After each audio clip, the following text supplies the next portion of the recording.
our family of listeners with the word. AM 590 WEZE Boston. Was going to expose. Race is not where the line is drawn.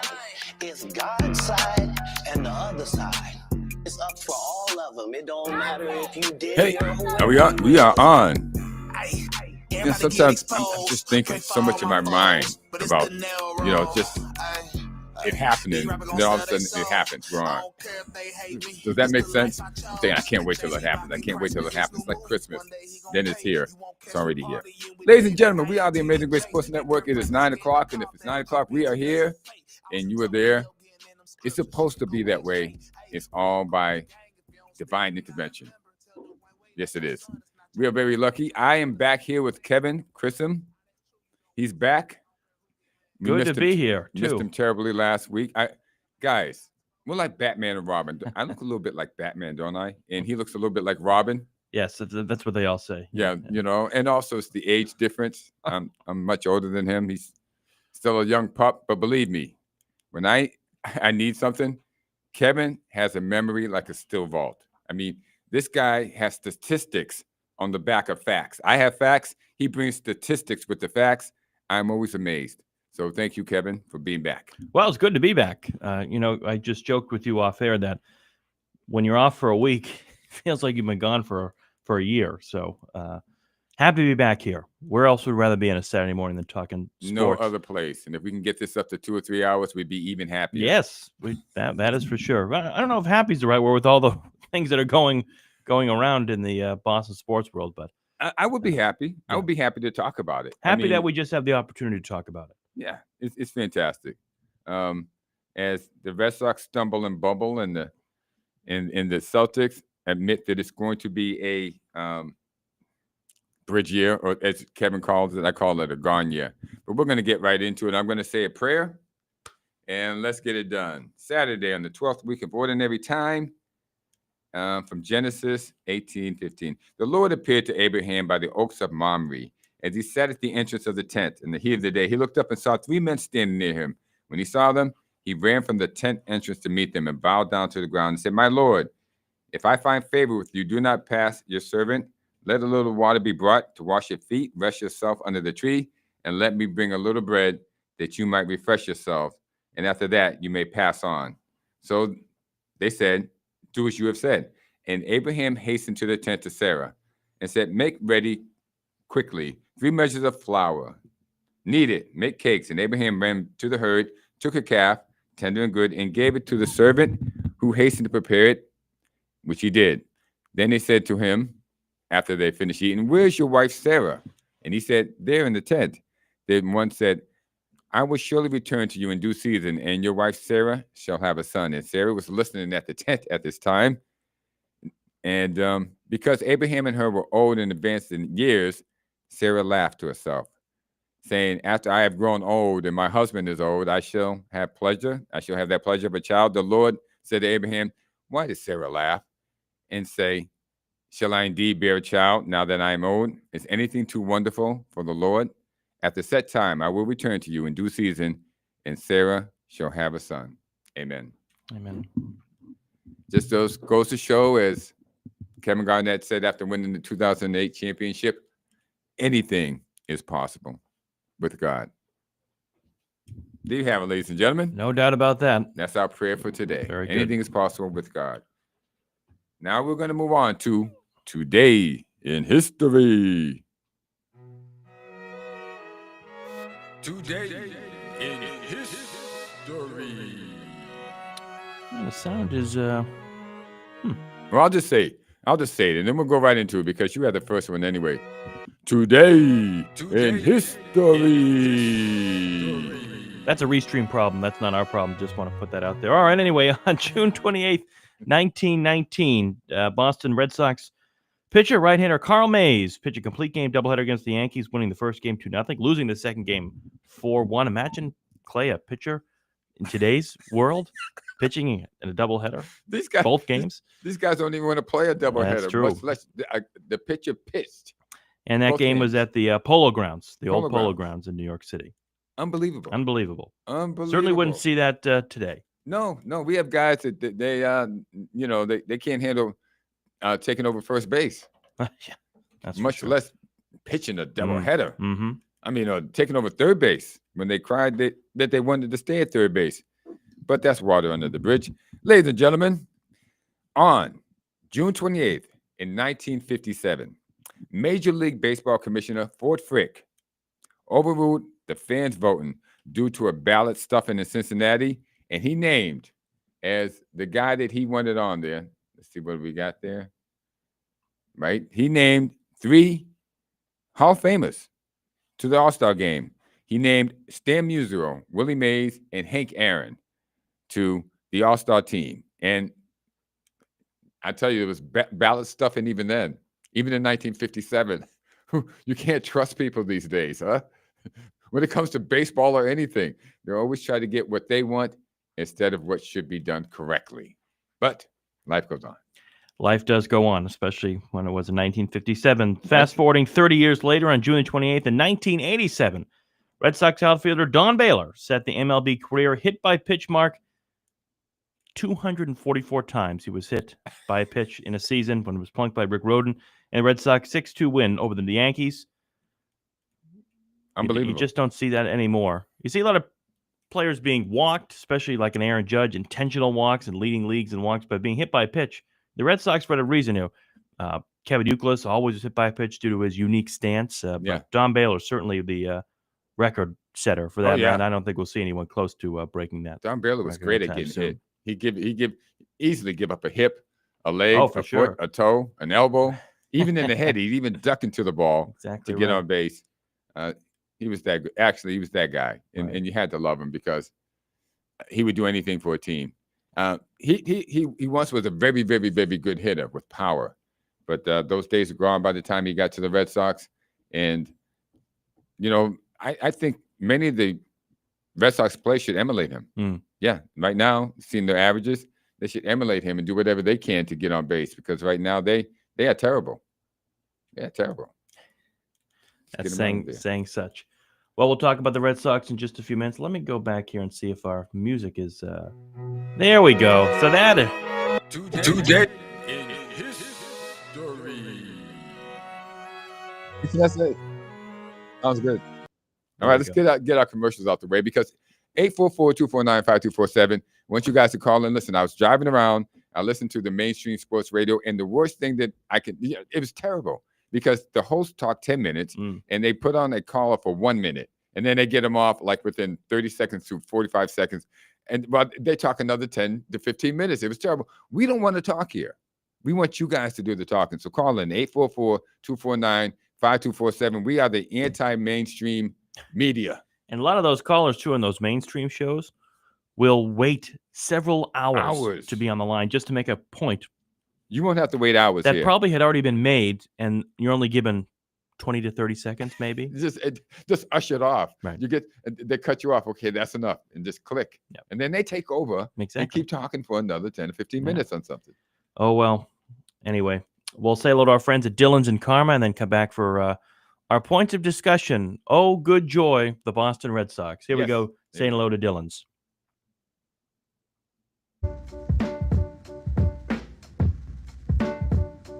Hey, are you feeling a little achy or sore from the cold weather? Then take a visit to Dillon's Russian Steam Bath. At Dillon's Dry Sauna or Wet Steam Room, you can de-escalate, de-stress, and detox your body and mind. A hot place of massage or a variety of oil massages are available. You will enjoy the relaxed atmosphere that features a nutritious snack bar, large screen television, and comfortable lounge chairs to cool off in during your visit. They have 2 convenient locations, one in Chelsea and the other in Quincy. Find them online at Dillon's Russian Steam Bath or call 617-549-3484 for more information. To enjoy your best health, visit Dillon's Russian Steam Bath, where heat, steam, and water have a therapeutic effect.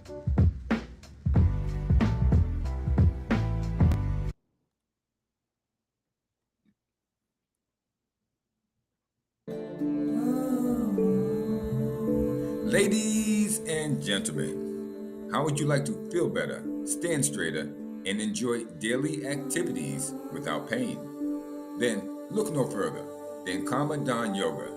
As one of the more accomplished yoga instructors in the New England area, Karma embraces many different styles of yoga, including vinyasa, slow flow, yin, and restorative, in order to tap into your pranic energy and create a balanced mix of healing, stretch, and strength. Find her and her very affordable classes online at karmadonyoga.com. That's karma, like good karma, bad karma, dawn, like the morning dawn, yoga.com. Yes, sir, Bob. He is the best when it comes to yoga. I'm going to tell you right now, get your body in gear, get your body in shape, go visit Karmadon, and you'll feel like a whole new person. I don't know who you feel like, but you won't feel like your old self anymore. So true. So true. I've never done yoga before, so I can't wait for you to try. Don't start off with the hot yoga. Start off with the regular yoga first. Then you can move on to the hot. That'd be an interesting experience. Anyway, 844-249-5247. Again, the phone number for your calls today. And oh, look at that. The ears must be ringing. Let's go to the phones. Wayne, good morning. Welcome on into the show. Kevin, hey, good morning. No days off, Kevin. No days off. Nah, no days off. That's right. Thank you, Coach Belichick. Yeah. But I'm calling and sadly to say that it does not look like my Celtics will be running it back. Well, it doesn't. And I know you were talking about, Wayne, a little bit ago, right after the Celtics were eliminated, that you'd like to see the Celtics run it back. And, unfortunately, I would say with or without the Tatum injury, just the financial commitments the Celtics found themselves in, there was no way they could run it back. And we just saw that illustrated and confirmed with the trade of Drew Holiday to the Trailblazers and the trade of Kristaps Porzingis to the Atlanta Hawks. Two teams that are sort of, the Blazers have been really bad the past couple of years. The Hawks are always sort of around 500 and manage to sneak in the play-in tournament, but they're not. They got Trae Young down there. I don't think Porzingis is going to do much for them anyway to sort of leapfrog them in the Eastern Conference. But so the way I look at it, it's simply a salary dump for both these guys. But Wayne, where do you think the Celtics go from here with the two guys they picked up? I hope they're not done. I think there should be some more wheeling and dealing, and they're still looking at Horford. Again, I wish Horford retires from us on his terms and not us on our term, Yeah. Well, it was interesting, Wayne. Brad Stevens came out and said that re-signing Luke Cornett and Al Horford were a priority of his in the coming offseason, which to me was very interesting. Well, I think we need those guys. We need the familiarity with those guys to keep it going. And then who saw the Lakers being sold for $10 billion? That's crazy. I know the bus is had enough. Getting off the bus. Yeah, and they had enough of LeBron. They've had enough of the Lakers. But this is what Brad Stevens said about Luke Cornett and Al Horford when he said that those guys, quote, those guys are huge parts of this organization. They're going to have, I'm sure, plenty of options all over the place, and that's well-deserved. But I think that would be a priority. At the same time, I don't want to put pressure on them. It's their call ultimately. But, yeah, we would love to have those guys back. That was Brad Stevens about Luke Cornett and Al Horford. Yeah, but, nice. Do you think it's a lost season? Yeah. Do you think next season is just it's what Kevin would say is a bridge season, what I would call is a just gone season? It's just gone. Well, I think so, because again, we don't know how Tatum is going to respond after he needs to get his body back in playoff, and it's probably going to be a year and a half before we get him back fully at the level he's comfortable with. So maybe the people that we're bringing in, we get them up to speed, so when Tatum comes back, we can hit the pavement running, Well, we'll see. Well, it's not like we didn't see this coming. With nobody should be surprised that Drew Holiday and Kristaps Porzingis were traded. Listen, they contributed immensely. Maybe not so much last year, but they did 2 years ago when the Celtics won, or I should say last season when they won the NBA championship. Drew Holiday defensively, and when Kristaps Porzingis was on the court, yeah, where he could stay healthy, whether it was his Offense or defense. his ACL injury or his health issues that we saw this past season, he did contribute, Yeah. and it was great to see. I really enjoyed having them here. I think a lot of Celtics fans did as well. But unfortunately, whatever way you look at it, either fortunately or unfortunately, maybe Clay's point about one player, you paid Jaylen Brown and Jason Tatum all this money. Yeah. And now you reap that. Now here we are. This is reality. This is the reality of the situation that the Celtics are in. You still have Derek White. You still have Peyton Pritchard. If you bring back Luke Cornett and Al Horford, and you have the Simons guy and Georges Niang, and I still think the Celtics, honestly, with the team they have right now, make the playoffs given the makeup of the Eastern Conference. You hear that? I mean, I just don't see. I think I'm not saying they're going to be a second or third, or certainly not a first seed, but I could see them, a 6 or a 7 seed, perhaps. That's where I could see it. Mark my words. Jaylen Brown's going to get hurt before the All-Star, and it's going to be all downhill.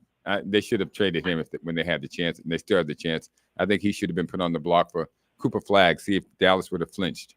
Well, I don't think that was ever going to happen. Wasn't he having problems with his knees as well, too? Was there some off and on situation with his knees? Yeah. But I do have one other question. Okay, is Alax Cora on the hot seat today? Is Don Sweeney on the hot seat? No, Alex Cora. It should be Don Sweeney. Yeah. No. Well, Wayne, I mean, I'll just say no, Wayne, because as much as we'd like to see him on the hot seat and fired, it's clear to me that Craig Breslow is just not going to do that. They're just not prepared to make that decision. And Breslow or John Henry? Right. And Sam Kennedy, for that matter. Yeah. So, no, I would say Alex Cora is not on the hot seat. Nope, he's not. And I'm not sure if any of these guys are in the hot seat. This is the problem I have with, everyone was excited when Craig Breslow came back. Oh, former player, yada, yada, yada. I have a real issue with players that come back and are GMs and president of baseball operations because they have personal relationships with these guys. Andrew Bailey, the pitching coach, who I believe should be the first one gone here with the way the Red Sox pitching staff has performed the past 2 weeks or so. The hitting coach, too. And the hitting coach, too. Both Breslow and Bailey played with each other on the 2013 Red Sox team. When it was Dave Dombrowski's tenure here, Dave Dombrowski was all business. Didn't care about feelings, didn't care about personal relationships, didn't care about how people felt and emotions and things like that. He put out the best team to win. And that's what happened with when he was here. Right. You're not seeing that now. So, no, I don't think Alex Cora is on the hot seat for those reasons stated. It's unfortunate that he's not on the hot seat, and we'll unpack that as the show goes on. But the Red Sox are in a very dim, grim, however we look at it, bleak situation. Diving to the bottom. Losing 6 games in a row, and we'll unpack that. But as for the Celtics, Wayne, just finally, again, nobody should be surprised with where this team is going, given all the things that have gone on. I think the Tatum injury cemented where the Celtics were going to go, and that's where things stand. But I do believe, given the makeup of the Eastern Conference, that the Celtics, I'm not going to say the Celtics are going to make a deep playoff run, but I do believe Clay and Wayne, look at the standings. The Orlando Magic are going to drop kick look the Celtics. Look at the standings, though, in the past year. You had 4 or 5 teams that had losing records that made the playoffs. Well, yeah, I don't even think the if you put it that Southeastern way. Conference If you put it that and the way. Eastern Conference, none of them had a winning record. And I think the Magic won the division, or their division, and didn't have a winning record. Yeah. So I think I think the think Celtics have enough talent to still make the playoffs. And I think also the Knicks does not have a head coaches yet too, so we still have The Knicks some doing cards Knicks up our sleeves. So. Hey, I tell you, listen, we saw a good regular season run from Cleveland, but they couldn't get done the playoffs. Who knows with the Knicks? I'm telling you, the team that is going to take advantage of this the most is the Detroit Pistons. And I tell you that much. Go Well, Detroit. Well, I also like it because the league is in great standing with all these young talents. Too bad Halliburton got hurt as well too, but there's some really nice young talent, and the league is in a really good position. Good. I think, it was tough to see Tyrese Halliburton go down, but Yeah, it was. anyway. Okay, well, Wayne, thanks so much. Thank you. Welcome back, Kevin. No bye-bye. days I think off. it's a gone Oh, it's season. good to I be think it's a back. gone season. I don't think they're going to make the playoffs, but we'll see. Okay, have a great day, guys. You too. Okay, you too. Bye-bye. All right. Back to the phones. Our friend John's on the line. There we go. John, good morning. Welcome on in. I'll tell you something, guys. When Vladdy Guerrero starts stealing bases against the Red Vlad Guerrero will Sox, steal a base now. Yeah. he's only stole about 3 this year, and he's probably stolen about 4 in his lifetime because he's a big man running around those bases. Yeah, he's a big one. Yo, you know it's Yeah. bad. You know it's bad when that happens. John, we haven't been Yeah. able to talk. Obviously, the Devers trade came 2 weeks ago this Sunday, and we're on the on the air Saturday. So I wasn't here last week, so I wasn't able to convey my thoughts both to Clay and to you and to all the listeners out there. What's you spend a lot of time around Fenway. What's the vibe around Fenway, and what are your thoughts on the Devers trade? You know what? I finally think I've come to the reasoning with the Red Sox headaches. Craig Breslow, I don't know if you guys know his education history. He's basically a rocket scientist. He graduated second in his class from Yale. Wow. In bio microphysics. I mean, he's a genius. He's a genius. Why do you need a guy to run the Red Sox who should be running the Boston College Science Department, should be a professor of genealogy at MIT? This guy is nothing but brilliant, and I just don't get it. Well, just hire someone that was a good player as your GM. Yeah. In the old days, the Red So Sox would hire, John. So John, Yeah. both you and Kevin are down on Craig Breslow as the GM. Well, listen, I was. What has he done? What has he done? I was willing to give him the benefit of the doubt because he did something that Chaim Bloom never did, and that was actually make a significant trade for a player, not trading. Right. Well, sans Devers, Right. but Garrett Crochet, signing Alex Bregman. Those were Right. two But great they're brainless. moves. They're brainless. You and I could do that in our sleep. That's a brainless move, signing Crochet, signing Bregman. Yeah. Well, Giving extensions to Casa, whatever. Go out and find a guy in Double-A pitching for the White Sox, Joe Blow from Idaho, Wow. and let's see him come here and go through the system, and let's see him pitch his first start at Fenway Park. And if he gives up 1 or 2 hits, you found a diamond in the rough. Well, John, we were saying about Craig Breslow before you called in. I talked about how I didn't like how former players come in and have these personal relationships and then try to run the team, especially when you have Andrew Bailey and Craig Breslow, who were both teammates together on the Red Sox 10 years ago, more than that now. When it was the Dave Dombrowski tenure here with the Red Sox, it didn't matter about personal feelings, personal connections, emotions, things like that. It was his job to have a competitive team, and that's what Dave Dombrowski did. And I think it was obviously a different mindset from ownership at the time than we see now. So I don't blame Breslow for that per se. But the question was asked by a caller just before you about, do you believe Alax Cora is on the hot seat? And as much as we think he should be on the hot seat, he's not. No, he's not, because Craig Breslow has come out and said time and time again that the Red Sox are not prepared to fire Alax Cora. And so I'll take it at his word. If they haven't done it now, I don't expect them to do it going forward. No, they should have done it instead of trading away Rafi Devers. He should have been the guy who got canned, and maybe we could have changed his attitude then. Because exactly. Yeah, right. Because Cora was the guy who was supposed to communicate to Rafi Devers. Now, if there's poor communication with Rafael Devers, Cora was the problem.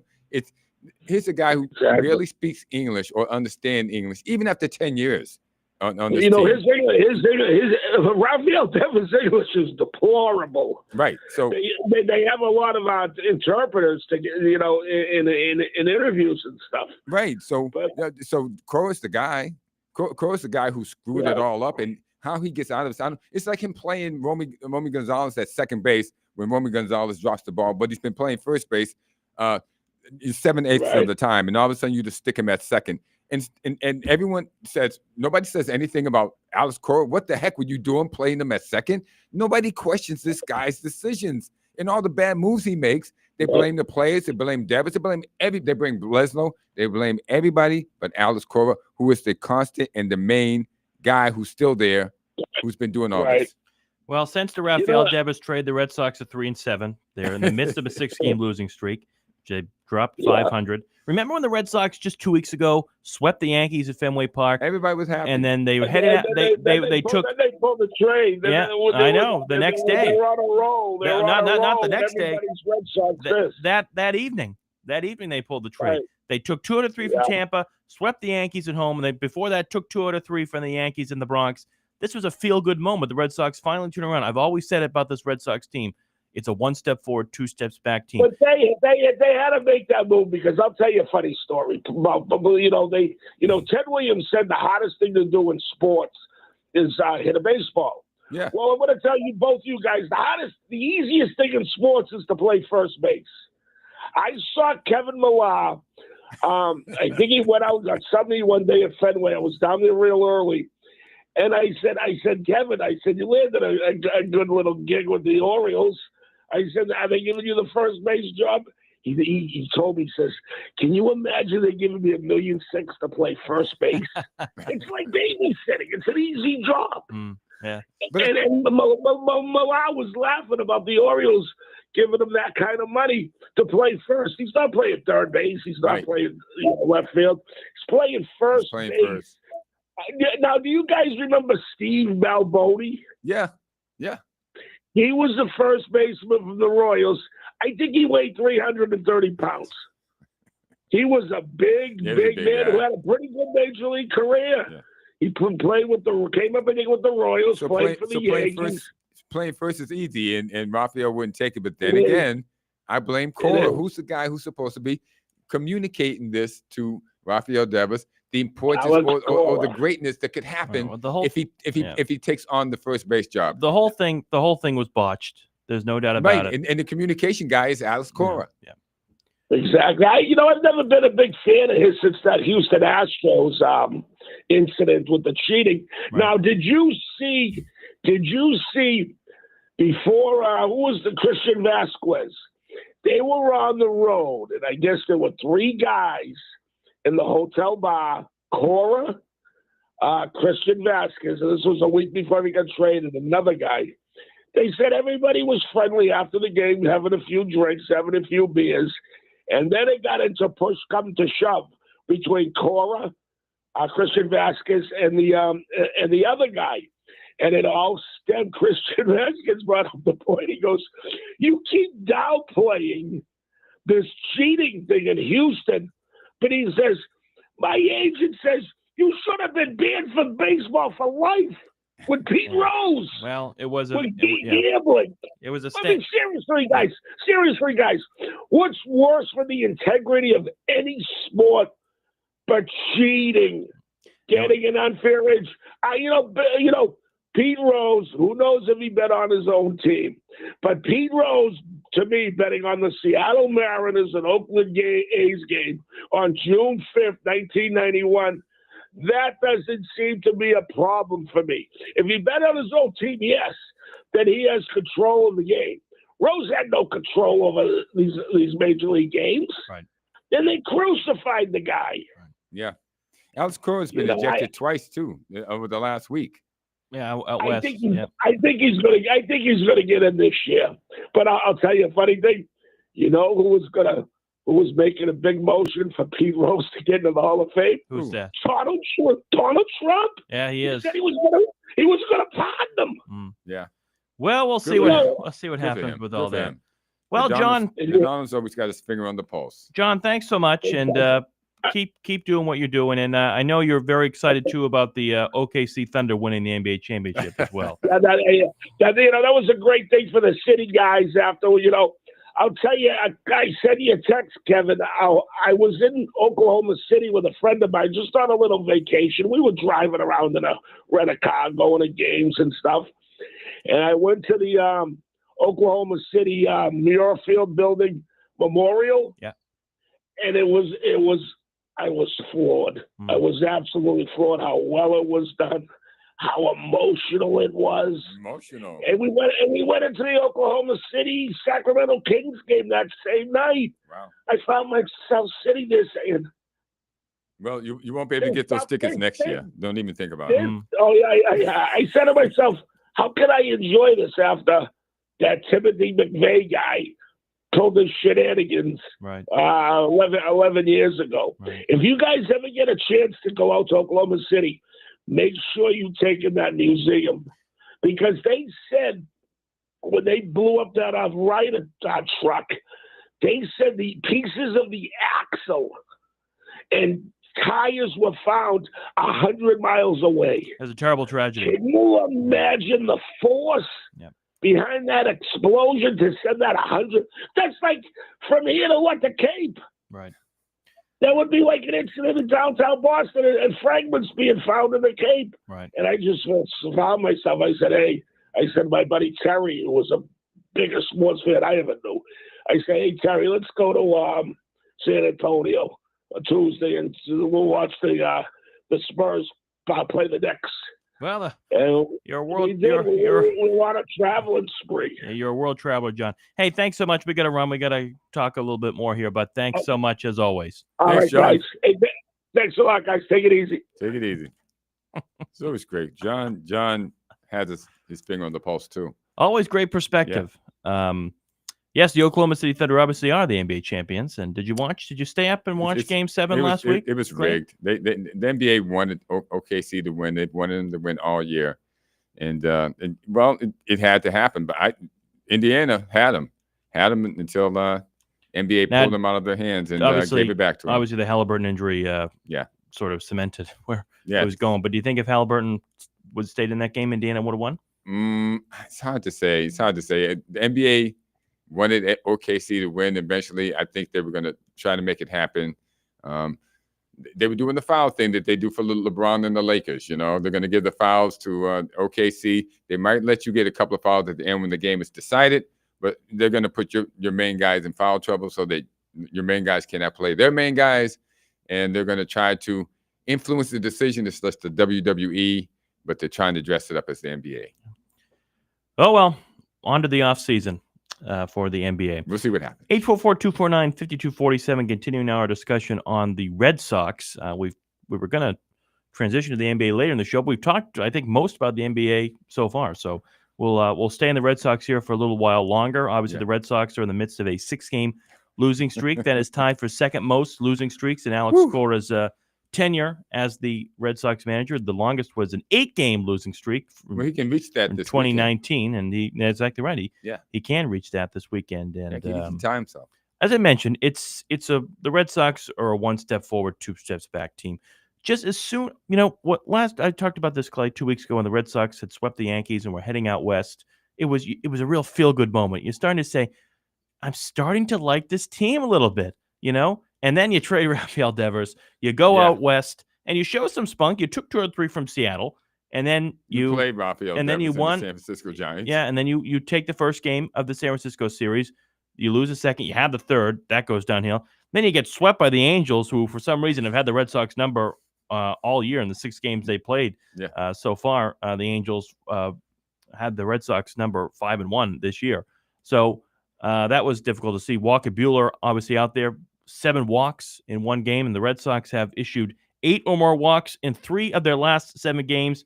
They did that once, Clay, in the first 76 games this season. They've done it now 3 out of their last 7 games, issuing 8 or more walks. But don't worry, Andrew Bailey, it's not his fault as a pitching coach. He's certainly not going to be in the hot seat. No issues there. No issues there. The Red Sox offense has faltered ever since trading Rafael Devers. And it's not surprising to see where this Red Sox team is now. Well, they're talking about trading Jarren Duran now. I'd be for it. Why not? I don't think Jarren. I'm not really sold on Jarren Duran. I wanted to like Jarren Duran. I did like Jarren Duran. Listen, he was the All-Star Game MVP last year. In the American League One. Jarren Duran has had spurts of greatness, but I don't think his defense is as solid as people think. He goes on these long slumps at the plate. I don't think he's a team leader, and I would, if I'm Craig Breslow, I would consider trading him. I'd see what I could get for him. But 844-249-5247, 844-249-5247. Get in here and say what you think. Tell us what's on your mind. We don't want to talk about these Red Sox anymore. We want you to talk about them, right. And the Celtics and the upcoming Patriots and about the Bruins draft pick. the Bruins. They drafted, right? They did. We're going to go back to the phones now. I think this is Patrick from Quincy who's on the line. Patrick, good morning. Welcome on in. Yes, it is indeed. Good morning, guys. How you Good morning. doing? Morning. I want to talk about the Devers trade. I know it's been a little while now, but I didn't get a chance It's to only call been a in week. last It's week. only been a week. 2 weeks tomorrow. 2 weeks. Tomorrow. Yeah. Well, it feels like forever, but yeah, you are right. But yeah, no, that was just. I didn't have a problem. I think we can all agree, or at least most of us can anyway, that those reasonable people among us, that Devers became a real problem and had to go. But the return was terrible, and if that's the best that you can get for the face of your franchise and really the only hitter on your team, I mean, I guess we could count Duran, but Duran isn't exactly a household name, and he's not what he was last year Right. or even the year before that. That's for Right. sure. He's really the only guy in your team. He's the heart of your lineup, and without him, you have nothing. And to get what you got from him, I mean, at that point, you just got to hold on to him. And, you know, at this point, this team isn't going anywhere. Even if we had Devers, this team was not making the playoffs. You know, the famous expression, fool me once, shame on you, fool me twice, shame on me. This would be fooling us like 4 times now. This is 4 times in a row where the Red Sox have been right in it really the entire year and then just tailed off at the end. So this was going to be another one of those years. This team was never going anywhere with him or not. Wow. I am glad he's off the team. I'm not shedding a tear. I hope he gets booed when he comes back to Fenway. He'll probably fake an injury and not show up next year when they make the trip here. But yeah, no, this team isn't going anywhere. They never were going anywhere. They should sell at the deadline. And I don't blame Breslow for this. I think Breslow actually did a good job building his roster this year. The problem is the injuries, and the problem is the manager who didn't get as much out of the team as he should have. There you go. You know, you run Breslow back next year. You have him build the roster again. Maybe you have a little more luck with the injuries. You fire the manager. Maybe you try again next year. But it ain't happening this year. I felt that way a week ago when everyone else was like, oh, maybe they're turning it around. Nope, this is 4 years in a row, same thing. They're going to hang in there until the end, and they're going to disappoint you. This year is over. Kiss it goodbye. If it wasn't a short thing a few days ago, it certainly is now after getting blown out by the Blue Jays last night. What an embarrassment in your own 9-0. Yeah. 9-0. So I guess we can safely say, I think you've already said, they're not going to make the playoffs. And their hope is all for next year. Well, Patrick, what changes would you like to see happen? Who do you think should go? Some of the other players that could lead the team that you think, whether it's players or coaches too, by the way. Players or coaches. Well, you got to start with the manager. I'd fire Cora. I agree. Totally. I don't love Breslow. He is a little bit of a nerd and an analytic person, but the whole league is kind of like that now. And I do think he did a pretty good job building the roster this year. And he's definitely a big step up above Bloom. I don't think he's the problem, but I would definitely move on from Cora. How about the hitting coaches? The hitting and pitching coaches. Andrew Bailey has to go, in my opinion. Bailey has to go. Yep, that was the next thing I was going to say. Bailey cannot stay here. He cannot stick around, especially with the pitching's been a huge disappointment this year. Where's Tanner Houck, by the way? I mean, is he? No one's even heard from him. That's for sure. I mean, you mentioned that, Patrick, and by the way, too, the news: Cutter Crawford not going to be pitching this year. Wow. Season-ending wrist surgery after a setback, so we're not going to see him. Tanner Houck has been on the injured list for several months now. He pitched down in AAA last week and lost. Got hit. But he's still on the injured list. He made a brief rehab appearance, as you mentioned, last Thursday, and where he got roughed up. He got roughed up. Walker, the guy that really has been the major disappointment to me, and I'm sure Patrick, you would agree with this as well, is Walker Buehler. Wait, what about Brian Bello? Well, Brian Bayo didn't pitch poorly last night. Walker Buehler has better lately. Yeah, he's been better lately, and he's been going later in games. I joke, Brian 4-inning Bayo because all he could last was 4 innings. But now he's pitching later into games, which is great. Okay. And he's mixing up his pitches as well. But the guy that has been a major disappointment to me is Walker Buehler. A guy that clearly is not the same Walker Buehler that was, helped the Dodgers get to the World Series and was lights out, really. You remember him in 18, 19, and the years he was with the Dodgers. Just walked 7 guys in his last start against the Angels. Has not pitched well. I think he should be designated for assignment. I don't see why the Red Sox should continue to keep him around. Alax Cora said that he is going to get another start, which I'm not sure why. He's deserving another start, but nevertheless, he's there. I think Lucas Giolito has been okay. He's been sort of off and on. He hasn't been terrible, but he hasn't been great. But Walker Buehler is the guy that stands out to me as the real problem with this rotation. Patrick, what do you think about Walker Buehler? This would be your parting shot. Do you think they should keep him or release him? No, I'd let him go. I agree with Kevin. I think he's one of those guys. It's weird. There's so many guys that come from the NL West and come to the AL East and just can't perform, and it doesn't make sense because the NL West is a very good division. I mean, That's an astute observation right there. Yes, you're right. You're correct. I mean, we could cite a few names. You know, you got Pablo Sandoval, you got Adrian Gonzalez, Carl Crawford. Did Hanley? I know Hanley played in Miami. Didn't he come from the Dodgers? He did. Or did he go there after? I can't. Yeah. So I mean, there's all these guys. There's so many names, and then you have these guys that could go from the AL East to the NL West. We'll see how Devers does. I bet Devers steps it up, honestly. And people are going to say, "Oh, look at this, another name that the Red Sox let go." No, you had to let him go. And let's face it, if he stayed here, he wouldn't be putting up those numbers anyway. So I think Buehler, I think he's just kind of proven himself to be a fraud. I don't know. I mean, he performed very well in the NL West. For whatever reason, he just can't. I don't know if it's the pressure of Boston. Can't get it done in the pressure cooker. Exactly. So yeah, no, you got to move on from him. I don't think this is a fluke. I feel like he just isn't cut out for it here. Great. I'd move on. Okay, well, great, Patrick. Yeah, 6.29 ERA. We're gonna have to on move the on third here. game of the series against Toronto on Sunday afternoon. Patrick, thanks so much. Honestly, and Thank you, Patrick. Put him on the injured list too. Like you did with Hope. I mean, Put him on the injured get list. him out of here. they disappear for a little bit. All right. Thanks so much, Patrick. Thanks, Patrick. Keep calling. Absolutely. Thank you. You guys take it easy, all right? All right, Thank we'll you. do.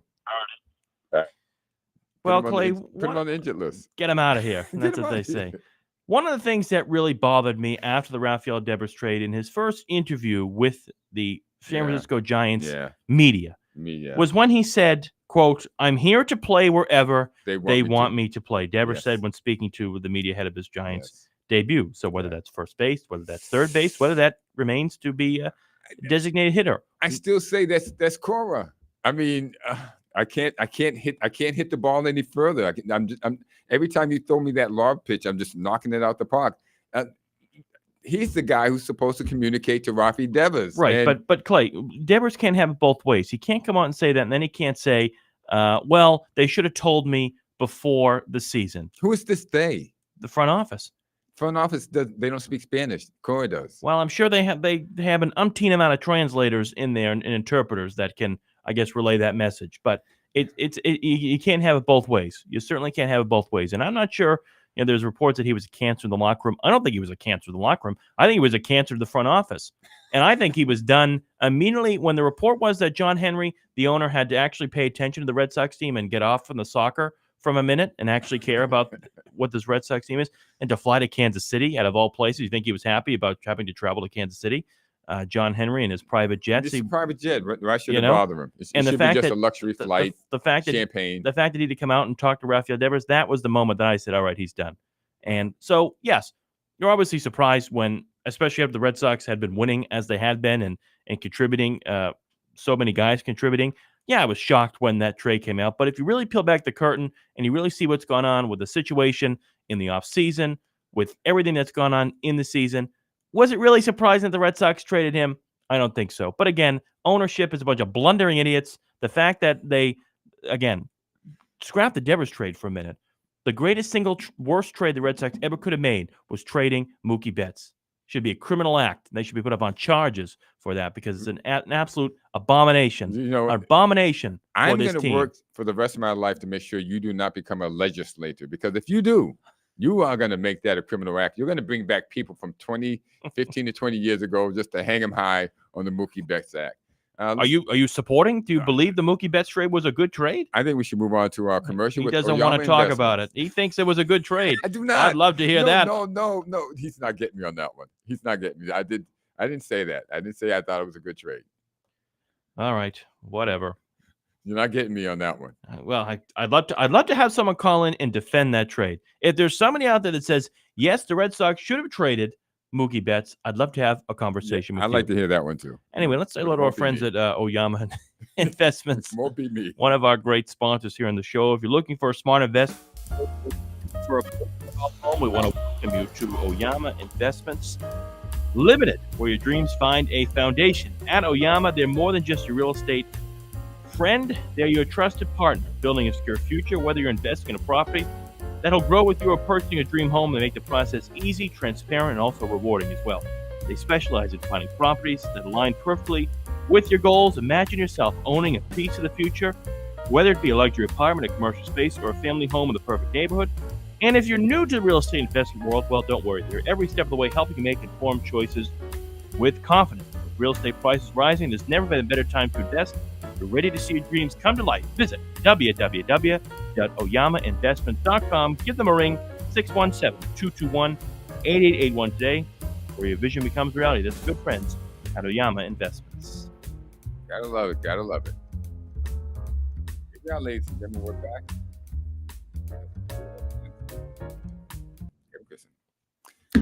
Okay, Clay, do you have we anything didn't else get a on the... chance to talk about the NHL. Yes, but do you have anything else on the Red Sox? No, I can't keep beating this rug. It's no more Yeah, dirt. that's all It's right. just more dirt just keeps coming out of it. Yeah. So the Red Sox have lost 6 games in a row, 40-43. Game 2 of the series against Toronto on Saturday afternoon, 4:10. Today. Yeah, later today. Lucas Giolito on the mound, and well, I don't know. We'll see what happens. Oh, we got a caller here. Let's go to the phones. Good morning. Welcome on into the show. Hey, Kelly. Hey, it's Kelly. I knew it was Kelly. Morning, Kelly, how Kelly. you doing, brother? Hey, what's going on? Pack show. I had to squeeze in there very well. Get in how you can fit in. Just keep getting in here. Great callers, great topics. Go ahead, Kelly. What do you got? Yeah. Well, welcome to the world of sports purgatory. The only thing we got to look forward to is the Red Sox right now. Or Yes. the Patriots, maybe. Yeah.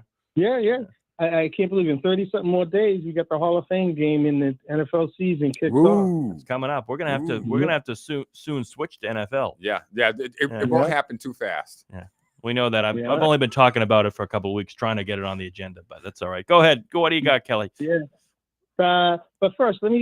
Can I just do a plug? We got like a little mini dynasty brewing up right now in the sport of rugby. Rugby. We have the You're kidding me. Free Jacks. Oh, and Quincy. Yeah, the Free Jacks. Yeah, exactly right. The New England Free Jacks. Yeah, What? They're going for their 3-peat. They Get went out of today. here. They're playing the Houston SaberCats in the Centerfield Bank Stadium in Providence. Mhm. Wait, sometime this weekend? No, today it's at 2 p.m. And guys, get your tickets.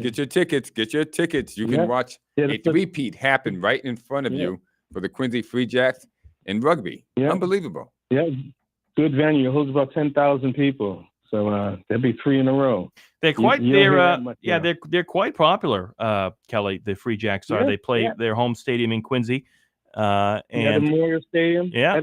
You should you should go out because I've been out there a few games. It's a good atmosphere. It's very very entertaining. Every game I've been to has been a very very good close game. I think I'm going to contact these people because we need to get some of these guys over here. Quincy, we're right in Quincy. Someone? Yeah. Stop in the studio. It's a real good time when you go. Great. Fantastic. Free Jacks. Yeah, Quincy so- Free Jacks. Rugby. love rugby. We don't Free talk Jacks. about rugby here on the show, so it's always great to talk about off the beaten path sports, as they say. FS1. Yeah, there you go. Anyway, what's your second topic you got, Kelly, as we're moving right along? In NBA, it was a great series, good for the NBA. was. What's the 7th different titles? I mean, you got different 7 teams that won it the last 7 years. Really? Oh, yeah, That because must- no one's repeated. No one's dominating that sport there. But it's good, but I don't see how the NHL players, the way the NHL is being marketed, they're just not breaking through on Right. on When it comes to money. Connor McDavid and Brad Marchand and the Panthers, the Oilers, they should be. Right. the These thing is, like, guys, all these unbelievable. ex-Bruins players, when they leave, they go to other teams and win titles. Of course. Even when the Bruins are doing bad, they're still the talk of the town. So I mean, like, it's crazy. Oh gosh, I don't know if they're the talk of the town in a positive way. There's a lot of angst going on about the Bruins and the way they're run and management, ownership, and things of that sort. I would think the NHL would love to see, even though the Edmonton Oilers obviously are a historic franchise and they've been to the Stanley Cup the past 2 years. I think the best thing the NHL in terms of marketing would love to see he's coming up. This will be a final contract year for him. If he comes to the United States and plays for an Eastern Conference team or a team that is on TV a little bit Connor more McDavid? than the Connor McDavid than the Oilers are, than playing up in Alberta, up in Canada. I think that would probably be the best thing for the NHL marketing wise, and I think we'll see what happens if they take the Panthers right now with the guys they got, Bennett, Reinhart, Jones. Yeah, I don't think he's going to go to the Panthers. I know that, but I'm talking about marketing. Oh yeah, I mean these to Chuck. You got the NHL is dropping the ball when it comes to marketing this sport. I don't know what they're doing. Matter of fact, they're not doing anything. I don't see anything out there that they're trying to promote. I don't see anybody that they're trying to promote. We know the NBA is trying to promote SGA as their new face. They need to work on promote somebody in the NHL. Connor McDavid. I would love them to promote Brad Marchand. What do you guys think? No, that's not going to happen. Connor McDavid. That's not going to happen. Okay, Connor McDavid, but you guys get what I'm saying. They need to work on that because they have a game that is so competitive and is so intense. They need to get that across. Yeah, exactly. And then the third topic, I'm excited about the Patriots. Like I said, 30-something days. I'm feeling good, feeling positive about what the product they got ready to put out there in the field. I think they're going to do well. I'm predicting 9-10 wins the max. That's what I have them at too, Kelly. 9-8, 10-7, maybe. Stop shooting for the basement, guys. Come on, shoot for the heavens. Shoot for the heavens. Say they're going to win the East. They're going to win. Yeah, no, they're not. They're not going to. They're not going to. They'll be overachieving if they did that. I'll take that. We'll take it, ladies and gentlemen. I don't think all of the listeners out there, call in and support me. They are going to take these or don't support me. But anyway, just let your voice be heard. I think really, I know it sounds like I'm being facetious here, but I'm really not. I think they have what it takes to leap. They're going to beat Miami. They're going to beat the Jets as far as the record goes. The only guy the only team that's in the way that I can see of is Buffalo. Right. And if Buffalo, doesn't mind the P's and Q's, I think the Patriots can sneak in there and with confidence, repeat that 2001 season. Well, I think with the way the AFC is set up, I think the Patriots have a good shot to make the wild card. I really do, or make a wild card. Yeah, they do. I do. Okay, great. To Clay's point, in the division, it's not a bad guess because like the only team in their way is Buffalo, and Buffalo. Right. You got to ask which way are they going now? They've been on the up, and then falling short. Who knows? That's a fair point. I think that window may be starting to close in Buffalo. Not all the way closed, but slowly closing. Slowly closing. But that's a step up. But that's all I got for this week. All right, well, great. Good man, Thank Kelly. you, Kelly. Thanks as always. All right, I'll talk to you guys next week. All right. Talk to you guys. Talk to you soon. New England Free Jacks, a great Free local Jacks. rugby team that is a great notoriety here in the area. So yeah, we're gonna establish a relationship with the all Free right. Jacks. I leave that to you. We'll get it done.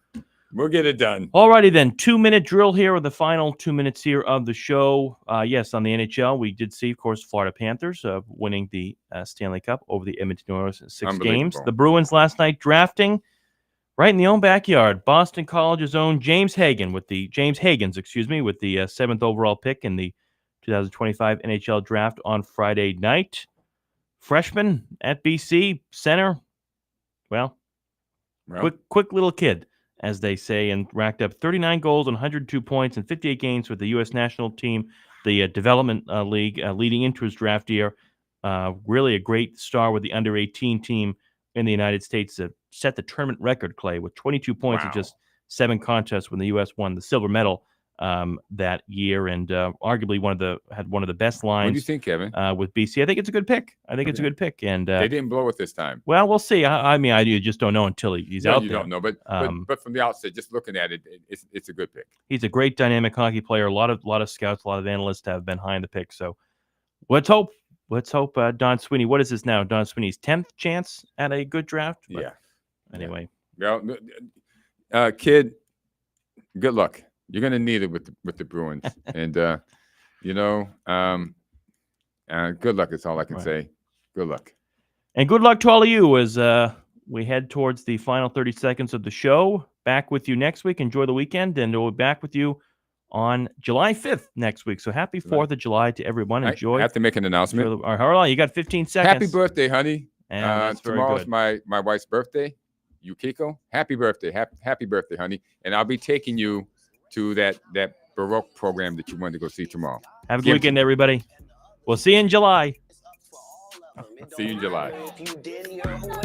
Home of